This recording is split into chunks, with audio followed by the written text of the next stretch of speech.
ప్రముఖ పుణ్యక్షేత్రాలలో ఒకటైన పూరీ జగన్నాథుడి ఆలయంలో ఏటా ఆషాఢశుద్ధ తదియనాడు విశ్వప్రసిద్ధి చెందిన రథయాత్ర వైభవంగా నిర్వహిస్తారు. రథయాత్ర కంటే ముందు జ్యేష్ఠ శుద్ధ పౌర్ణమి నాడు జరిగే దేవస్నాన వేడుకలు ఎంతో ప్రధానమైనది. రథయాత్రలో ఎంతో కీలకమైన ఈ వేడుకల్లో భాగంగా జగన్నాథుడు, బలభద్రుడు, సుభద్ర, సుదర్శనులకు దేవస్నానం జరుగుతుంది. మూర్తులకు 108 కలశాలతో పవిత్ర జలాలతో అభిషేకిస్తారు. అనంతరం గజానన రూపంలో దర్శనమిచ్చేందుకు జగన్నాథుడు సిద్ధమవుతాడు. ఈ వేడుకల్లో జగన్నాథుడికి అస్వస్థతకు గురై ఒక చీకటి మందిరంలో తరలించి 15 రోజుల పాటు గోప్య చికిత్స నిర్వహిస్తారు. దీంతో 15 రోజుల పాటు స్వామివారి మూలవిరాట్ దర్శనం ఉండదు. జగన్నాథుడు 15 రోజుల చికిత్స అనంతరం నవయవ్వనంతో ఆరోగ్యవంతుడై ఆషాఢ శుక్ల విదియ నాడు రత్నసింహాసనంపై తరలివచ్చి భక్తులకు దర్శనమిస్తాడు. అనంతరం ప్రఖ్యాతి చెందిన రథయాత్రను నిర్వహిస్తారు.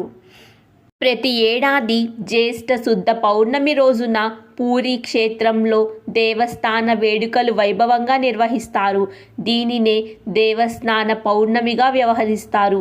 వాస్తవానికి పూరీలోని మూల విరాట్లు చెక్కతో రూపొందించబడింది. నిత్యం స్వామివారికి అభిషేకం చేయటం వల్ల చెక్కతో తయారు చేసే విగ్రహాలు పాడవుతాయని ఏడాదికొకసారి అభిషేకాలు నిర్వహించే సాంప్రదాయం పూరీలో కొనసాగుతుంది. అయితే స్వామివారికి నిత్యం దర్పణ స్నానం నిర్వహిస్తారు.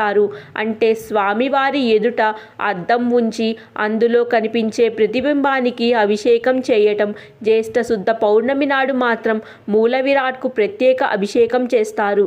జగన్నాథుడితో పాటు బలభద్రుడు, సుభద్రలకు కూడా అభిషేకం ఘనంగా నిర్వహిస్తారు. స్నానఘట్టం ముగిసిన తరువాత ముగ్గురు దేవతామూర్తులు చీకటి మందిరానికి తరలిస్తారు. నీటితో తడిసిన విగ్రహాలకి జలుబు చేస్తుందని, జ్వరం వస్తుందని ఒక నమ్మకం. అందుకే దేవతామూర్తులకు 15 రోజుల పాటు గోప్యంగా చికిత్స నిర్వహిస్తారు.